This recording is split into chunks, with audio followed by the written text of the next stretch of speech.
Okay, good morning to everybody, and I welcome you all in the class of income tax on behalf of Education Express channel. And as we have already started the topic that was deemed income, इस पर हमने illustration देखी थी। आज एक question ले रहे हैं, एक क्वेश्चन पहले भी ले चुके थे और ये क्वेश्चन नंबर 5 है पटेल चौधरी की बुक का, जिस पर हम अब चर्चा कर रहे हैं। क्या कहता देखिएगा। श्री पन्नालाल जयपुर में एक जौहरी हैं। गत वर्ष में उन्हें इस व्यापार से अपने वयस्क पुत्र जौहरी लाल को 25,000 रुपये वेतन देने के पश्चात 4 लाख रुपये का लाभ हुआ। उनका पुत्र व्यवसाय में पूर्ण रूप में कार्यरत है। कोई दिक्कत नहीं है कि किसी बाहर के व्यक्ति को रखते उसको सैलरी देते तो सैलरी अलाउड एक्सपेंडिचर होता है। इनकम फ्रॉम बिजनेस में हम देख चुके हैं। तो उन्होंने अपने पुत्र जौहरी लाल को रख रखा है काम के लिए, उसको सैलरी दे रहे हैं 25,000 रुपये। There is nothing wrong. Okay. Shri Pannalal के 2 अवयस्क पुत्र रजत व स्वर्ण भी हैं। जौहरी लाल के अलावा उसके 2 पुत्र और हैं। एक का नाम है रजत और दूसरे का है स्वर्ण, और ये दोनों ही पुत्र नाबालिग हैं, अवयस्क हैं। स्वर्ण एक कलाकार है। गत वर्ष में जवाहर कला केंद्र व सोनी दूरदर्शन पर अभिनय करने पर उसे 40,000 रुपये प्राप्त हुए। तो ये उसकी व्यक्तिगत इनकम है, क्योंकि व्यक्तिगत प्रतिभा के आधार पर उसने ये पैसा अर्जित किया है। स्वर्ण को उसके दादाजी ने उसके 8वें जन्मदिन दिनांक 12/2/2012 पर 4 लाख रुपये अंकित मूल्य के रिलायंस पेट्रोकेमिकल्स लिमिटेड के 10 अंश उपहार में दिए थे, जो उन्होंने 2001 और 2 में 6 लाख रुपये में प्राप्त किए थे। कंपनी ने इन अंशों पर 22/8/2019 को 30% की दर से अंतरिम लाभांश दिया। स्वर्ण ने इन अंशों को 15/12/2019 को 16 लाख रुपए में बेच दिया तथा उसी दिन विक्रय राशि का 50% राजस्थान बैंक में 10% वार्षिक ब्याज पर जमा कर दिया। वर्ष 2001 और 2019-20 का लागत वृद्धि सूचकांक क्रमशः 100 to 89 था। ओके। इसमें 2-3 तरह की बातें इन्वॉल्व हो गई। नंबर 1 कि 4 लाख रुपए के फेस वैल्यू वाले जो शेयर्स थे वो स्वर्ण के दादाजी ने स्वर्ण को उपहार में दिए। ठीक है, उपहार में दिए तो यहाँ तक तो कोई दिक्कत नहीं, किसी के नाम कोई टैक्स नहीं आ रहा है। फिर बाद में क्या हुआ कि 2001 और 2 में ये अंश जो थे इसके दादा ने 6 लाख रुपए में खरीदे थे। ये कॉस्ट ऑफ एक्विजिशन हो गई इसकी। ठीक है। फिर कहता है इन पर अंशों पर 22/8/2019 को 30% की दर से अंतरिम लाभांश दिया गया। लाभांश है, कंपनी इंडियन है और आप जानते हैं इनकम फ्रॉम अदर सोर्सेज में हम देख चुके हैं कि इंडियन कंपनी से प्राप्त लाभांश एग्जेम्प्टेड होता है, ये किसी के टैक्स में नहीं आएगा। ये बात भी क्लियर हो गई। आगे देखिएगा। आगे कहता इन अंशों को 15/12/19 को 16 लाख रुपए में बेच दिया। अब यहाँ पर एक बात शुरू होती है कैपिटल गेन की। तो कैपिटल गेन आएगा इसमें। कुल मिलाकर बात इतनी है। ठीक है, देखेंगे क्या कैलकुलेशन होता है उस समय। आगे कहता है कि एक बात और आ रही है। उसी दिन विक्रय राशि का 50% राजस्थान बैंक में जमा करा दिया। तो 16 लाख का 50% 8 लाख रुपए बैंक में जमा कराए 10% की दर से। तो 16 लाख पर 16 लाख का 50% 8 लाख पर ब्याज लग जाएगा 10% की दर से, और ब्याज लगेगा इसने जमा कराए 15/12/19 को। ध्यान रहे दिसंबर की 15 तारीख 2019 में। तो दिसंबर के 15 दिन तो वो, फिर जनवरी, फरवरी और मार्च 3, 3.5 महीने का ब्याज आ जाएगा। तो यहाँ पे 3 बातें एक साथ एक एक प्रश्न में आ रही हैं, ध्यान रखना पड़ेगा आपको उसको। और फिर ये क्योंकि स्वर्ण जो है वो इसका पन्नालाल का पुत्र है, नाबालिग है, तो पन्नालाल की इनकम में या उसके माता की इनकम में जोड़ा जाएगा। माता का कोई नाम पता नहीं है, ना अभी तक कोई इनकम बता रहा है, तो नेचुरली पन्नालाल के इनकम में आएगा। फिर बाद में देखते हैं क्या कहता है। पन्नालाल ने अपने अवयस्क पौत्र जौहरीलाल का पुत्र को उसके प्रथम जन्मदिन पर 1,50,000 रुपये का स्थायी जमा रसीद दी, जिस पर गत वर्ष में 9,000 रुपये ब्याज के देय हुए। तो उसने फिक्स डिपॉजिट अपने पोते के नाम जमा कराया। किसने? पन्नालाल ने। ये पोता कौन है? जो पन्नालाल का पहला बेटा है, जो वयस्क है और फर्म में नौकरी भी कर रहा है, जौहरीलाल, उसके पुत्र के। तो इस पोते को जो इनकम हो रही है ब्याज से, वो इसके पिता जौहरीलाल की इनकम में जाएगी, पन्नालाल की इनकम में नहीं। बात समझ में आ गई? तो इसलिए ये भी हमारे कोई काम की नहीं है। नेक्स्ट पॉइंट, पन्नालाल एक हिंदू अविभाज्य परिवार के कर्ता हैं। 1/8/2019 को उन्होंने अपना 28 लाख रुपये लागत मूल्य का मकान परिवार की संपत्तियों में मिला दिया है। ये मकान 5,000 रुपये मासिक किराए पर दिया हुआ है। इस मकान के नगर पालिका कर 9,000 रुपये वार्षिक हैं, जो गत वर्ष में चुकाए नहीं गए हैं। अब ये हिंदू अनडिवाइडेड फैमिली की बात है, इस पर थोड़ा डिटेल में चर्चा करेंगे, शुरू करेंगे तब क्या होता है। अब इसमें जो 28 लाख रुपए का मकान था वो हिंदू अनडिवाइडेड फैमिली में शामिल कर दिया गया।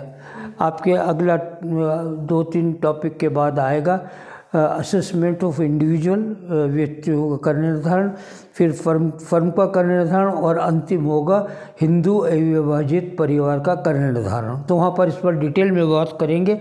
फिलहाल इतना समझ लीजिएगा कि हिंदू फैमिलीज़ जो जॉइंट हो, जिसमें माता पिता दादा दादी इत्यादि साथ रहते हों, उसको हिंदू अनडिवाइडेड फैमिली कहेंगे। एक बात, हिंदू अनडिवाइडेड फैमिली पर भी अलग से टैक्स लगता है।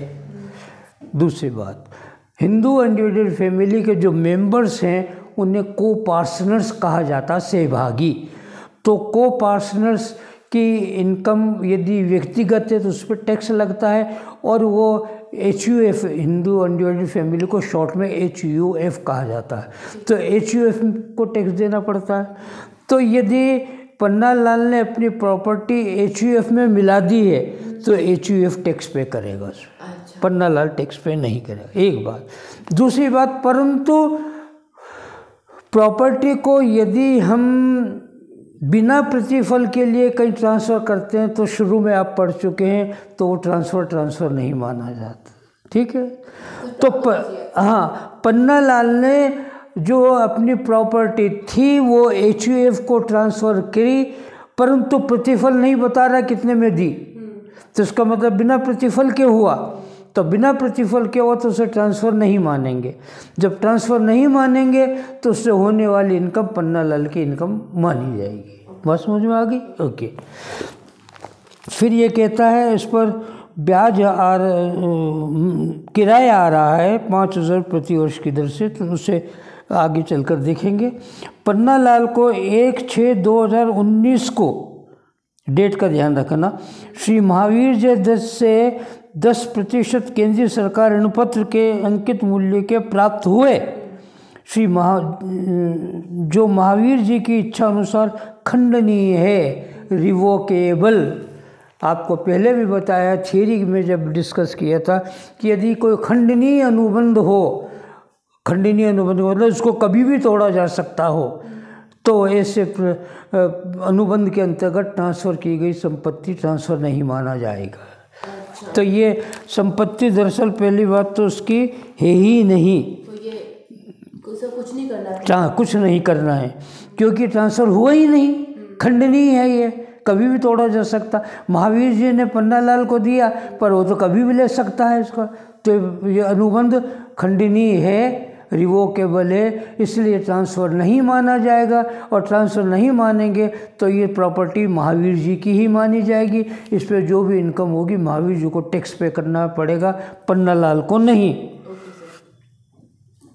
फिर इसके बाद कहता है रजत को उसके 16वें जन्मदिवस 12/2/2020 पर, रजत उनका नाबालिग पुत्र है, ध्यान रहे, उसके पिता अर्थात पन्नालाल ने के 2 व्यावसायिक संबंधियों ने क्रमशः 30,000 35,000 रुपये का नकद उपहार दिया। 30 और 35 तो 65,000 रुपये उपहार हो गया। तो इनकम हो गई है रजत को, और रजत नाबालिग पुत्र है तो इसकी इनकम पर टैक्स पन्नालाल देगा, पे करेगा। बिल्कुल ठीक, बस यही है। करें शुरू? Okay, come on, 1 by 1। सबसे पहले सैलरी की कोई इनकम हो तो वो देखी जाए। सैलरी नहीं है शायद। सर सैलरी है ना जौहरीलाल की। जौहरीलाल की नहीं, जौहरीलाल के पुत्र, जौहरीलाल है तो वो तो पन्नालाल का पुत्र है। हमें तो पन्नालाल की इनकम का, श्री पन्नालाल की 2020-21 की आय ज्ञात कीजिए। तो इनकम हमें पन्नालाल की ज्ञात करनी है। सैलरी की इनकम जौहरीलाल की है, जौहरीलाल से हमारा कोई मतलब नहीं हुआ। ओके, तो पहले आ रही है आपके सैलरी नहीं है तो हाउस प्रॉपर्टी की इनकम लीजिएगा। 3rd पैराग्राफ में पन्नालाल एक हिंदू अविभाजित परिवार के कर्ता हैं। 1/8/2019 को उन्होंने अपना मकान 28 लाख रुपए में लागत मूल्य का परिवार की संपत्तियों में मिला दिया। यहाँ से शुरू होगी।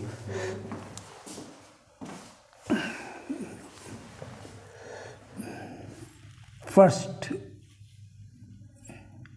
Income from house property.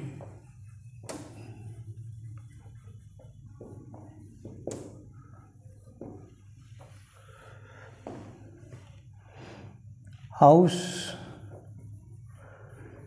transferred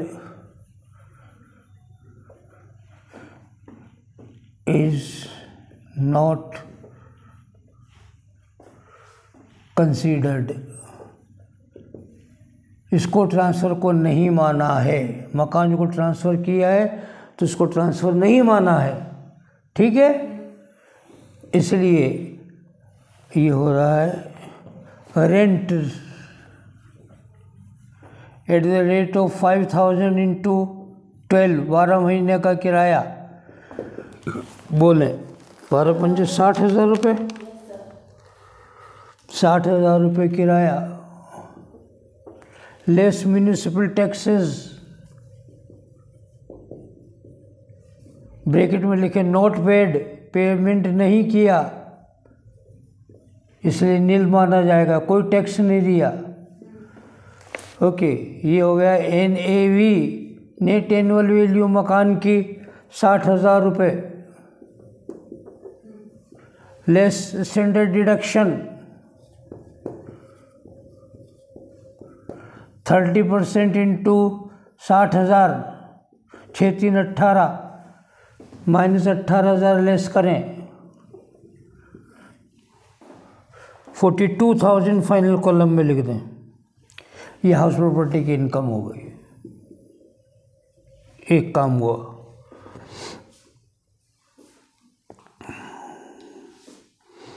अब देखें क्या बिजनेस की इनकम है क्या हो। यस, फर्स्ट पैराग्राफ में बी, इनकम फ्रॉम बिजनेस।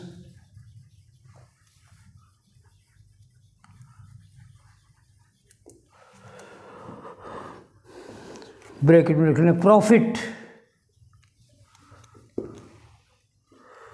और ऊपर दे रखा 4 लाख रुपए की इनकम हुई फाइनल कॉलम में सीधे।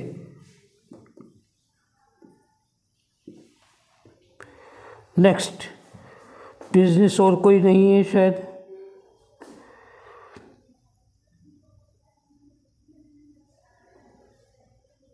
ओके,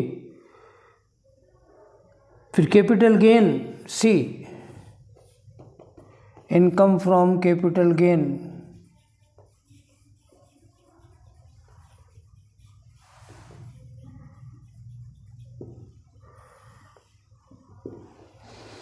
देखिएगा, ये 6 लाख रुपए के 4 लाख रुपए के अंकित मूल्य के रिलायंस पेट्रोकेमिकल के अंश जो थे, जो दिए थे, उपहार में मिले थे इसे। ठीक है, हाँ, स्वर्ण को उपहार में मिले थे। तो क्योंकि स्वर्ण नाबालिग पुत्र है, इसलिए इसकी इनकम इसके पिता पन्नालाल के हाथों में टैक्सेबल होगी। ये लिख लें, इनकम ऑफ स्वर्ण son of Pannalal is minor, hence Pannalal is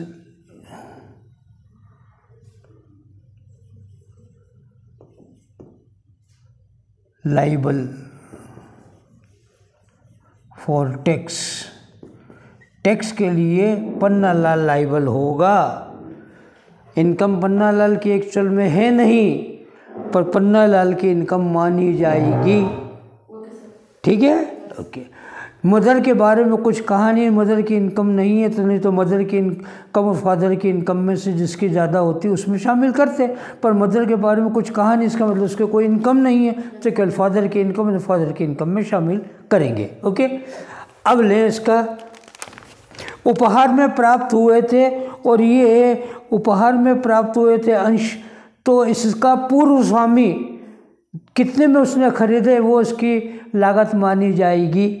एक बात, अर्थात स्वर्ण के दादाजी पन्नालाल के पिताजी ने जो 4 लाख रुपए वाले अंश थे 6 लाख रुपए में खरीदे। देखिएगा 2001 और 2 में, तो कॉस्ट ऑफ एक्विजिशन 2001 और 2 की मानी जाएगी 6 लाख रुपए। उससे पहले सेल्स कंसिडरेशन,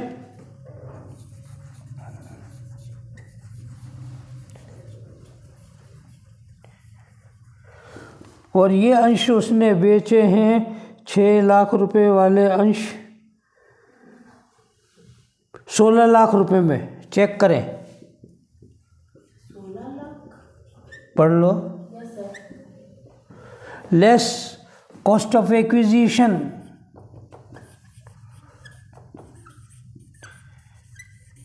पे 16 लाख से पहले लिखें, ब्रैकेट में लिखें 2001 और 2 बराबर 6 लाख रुपए, बंद करें 6 लाख को। कॉस्ट ऑफ इंडेक्स लें, 6 लाख इंटू 289 डिवाइडेड बाई 100। बोलिए,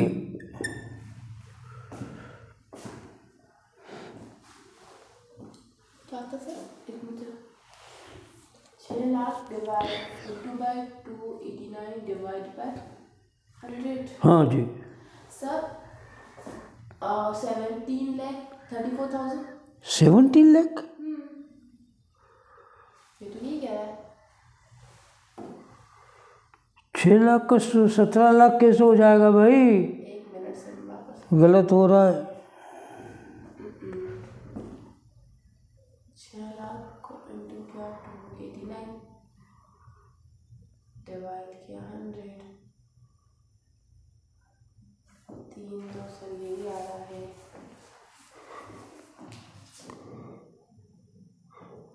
ये तो 1,73,04,000 बहुत आ गया भाई। ये नीचे नीचे 17,34,000। कैंसिल कर लो, आप करके देख लो, ये कैंसिल आप कर लो। 6 लाख 6 लाख 0 1 2 3 4 5 हो गए 6 lakh. Yes sir 6 lakh divide by, divide यही है ना, हाँ डिवाइड डिवाइड बाई 100 इंटू 289 आ गया सर। 17,34,000, 1,73,400 है ना। 17,34,000 लिख दो। यस सर ये चलो लिख दे, तो ये 17,34,000 ये घटाइए अब फाइनल कॉलम में लिखें, अब सेल्स तो है कम और कॉस्ट हो गई ज़्यादा, तो लिखिएगा LT capital loss, long term capital loss हो गया, तो 1,34,000 फाइनल कॉलम में माइनस में लिखें। ये लीजिए लॉन्ग टर्म कैपिटल लॉस है ये। ओके कम ऑन, मैं इस तरफ ले रहा हूँ इसको आगे। उसके बाद क्या कह रहा है देखिएगा, भेजे तो उसी दिन विक्रय राशि को 50% राष्ट्रीय बैंक में 10% वार्षिक जमा ब्याज पर जमा करा दिया। इसने इन्वेस्टमेंट कर दिया। यदि इन्वेस्टमेंट ये मकान संपत्ति में करता तो एग्जम्पशन मिलता अनुपातिक रूप से, परंतु वो किया ने बैंक में जमा कराया 50% जमा कराया, तो 50% पर ब्याज मिल रहा है उसको, और वो जमा कराया है 5/12/19 को 16 लाख बेच दिया, तथा उसी दिन 5/12/19 को ही इसने जमा करा दिया 16 लाख रुपए का आधा 50%, 8 लाख रुपए, तो 8 लाख रुपए पर ब्याज मिला। ठीक है, लिखो इंटरेस्ट ऑन फिक्स्ड डिपॉजिट, ये interest on bank deposit,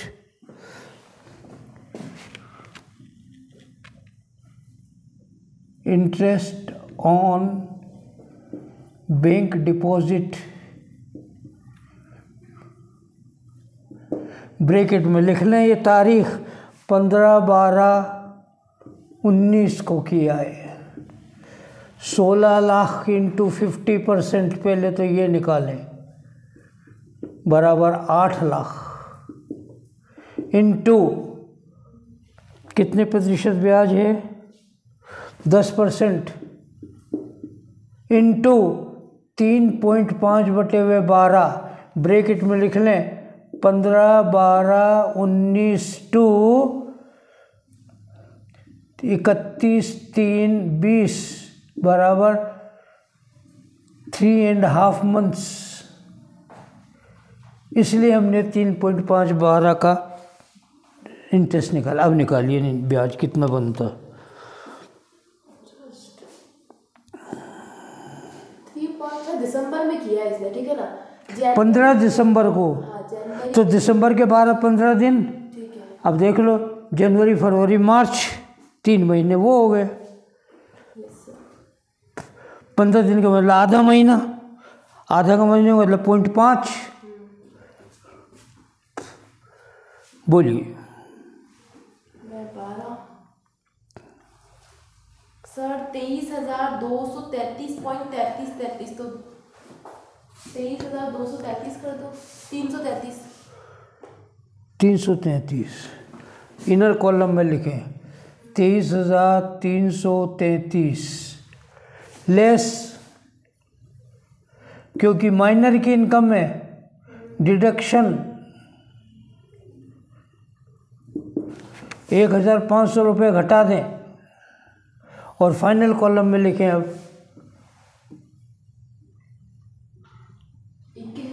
21,833, correct, ये भी हो गया। अब और क्या रह गया देखिएगा। अब सेकंड पैराग्राफ से चलते हैं, शुरू करते हैं, जो बाकी छूट जाएगा पता लग जाएगा। श्री पन्ना लाल के 2 सहाय अयवश पुत्र रजत स्वर्ण भी है। स्वर्ण एक कलाकार है। गत वर्ष में जवाहर कला केंद्र में सोनी दूरदर्शन पर अभिनय करने पर उसे 40,000 रुपये प्राप्त हुए। स्वर्ण को उसके दादाजी ने ये हो गया। अब ये कलाकार की इनकम है, उसकी व्यक्तिगत प्रतिभा की इनकम है, तो वो कलाकार ही जिम्मेदार होगा टैक्स के लिए, क्योंकि TDS काट करके उसको दिया जाएगा, तो वो जिम्मेदार होगा, ना माता ना पिता। यदि व्यक्तिगत प्रतिभा के आधार पर कोई इनकम प्राप्त की जाती है तो। फिर आगे क्या कहता है, पेट्रोकेमिकल का हो गया हमारा, ये 50 रुपये ब्याज का भी हो गया। 15 लाख के पुत्र को जन्मदिन पर 1,50,000 रुपये दे, 9 ब्याज के दे हुए। ओहो, अब ये लिख लें। Next interest on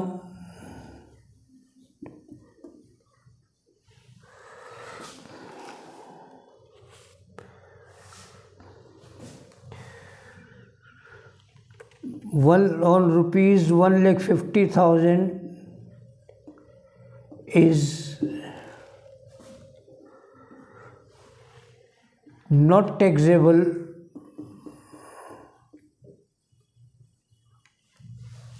for Pannalal.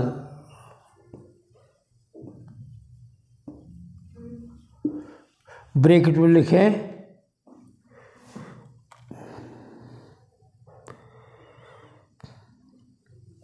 Grandson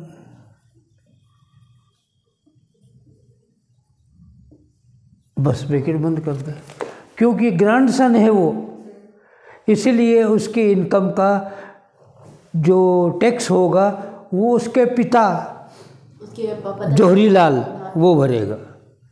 ये नील। नेक्स्ट, ये भी हो गया, लाभांश का अपना हो गया था, हिंदू विभजित परिवार का ये हो गया था, हाउस प्रॉपर्टी का शायद अपना करेक्ट हो गया, महावीर जी वाला okay. Interest on 10% government loan ₹3 lakh is not treated as transfer। इसको ट्रांसफर माना ही नहीं गया है, इसलिए नील।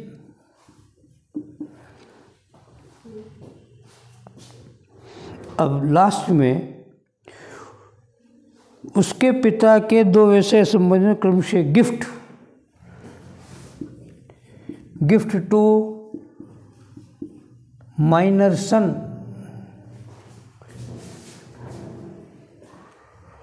नाबालिग बेटे को गिफ्ट प्राप्त हो रहा है,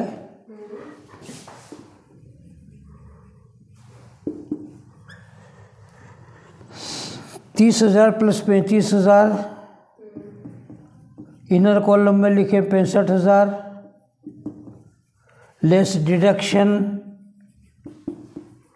1500 को डिडक्शन देते हैं माइनर के इनकम पर, 1500 घटा दें और फाइनल कॉलम में लिख दें 63,500। चेक कर लें और कुछ रह गया क्या? बस अब चेक कीजिए उत्तर पहले तो टोटल करके फाइनल कॉलम की वैल्यू 1,34,000 माइनस उसका कुछ नहीं करना, अभी लिखेंगे इस पर। 42,000 रुपये प्लस 4 लाख रुपये प्लस 21,833 21,833 प्लस 63,500 माइनस इसमें से एक नहीं करना, मना कर रहा था ना, बोलो। 5,27,333 करेक्ट। अब लिखे यहाँ पर GTI ग्रॉस टोटल इनकम 5,27,333 बंद कर दें और नीचे नोट डालकर लिखें नोट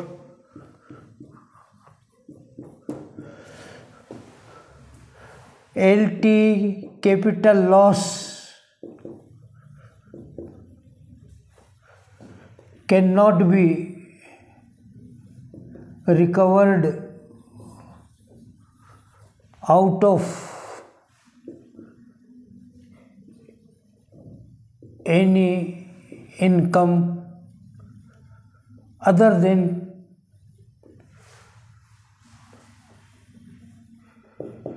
LTCG।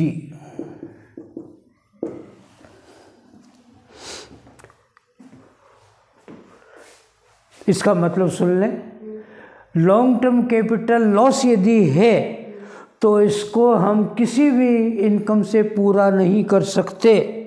केवल लॉन्ग टर्म कैपिटल गेन यदि कोई है तो उससे पूरा कर सकते हैं, अन्यथा नहीं। आगे का टॉपिक आएगा इसी पर, हाँ ध्यान रखना। इसलिए अभी तो इतना ही समझ लें कि लॉन्ग टर्म कैपिटल गेन की यदि कोई लॉस है तो उस लॉस को केवल लॉन्ग टर्म कैपिटल गेन से ही पूरा कर सकते हैं, किसी और इनकम से पूरा नहीं हो सकता। कोई भी इनकम होगी उससे पूरा नहीं हो सकता। हाँ जी, ये आज का मेरे ख्याल से शायद आपको समझ में आया होगा, और यदि ऐसा है तो बहुत अच्छी बात है। I wish you good luck and thank you.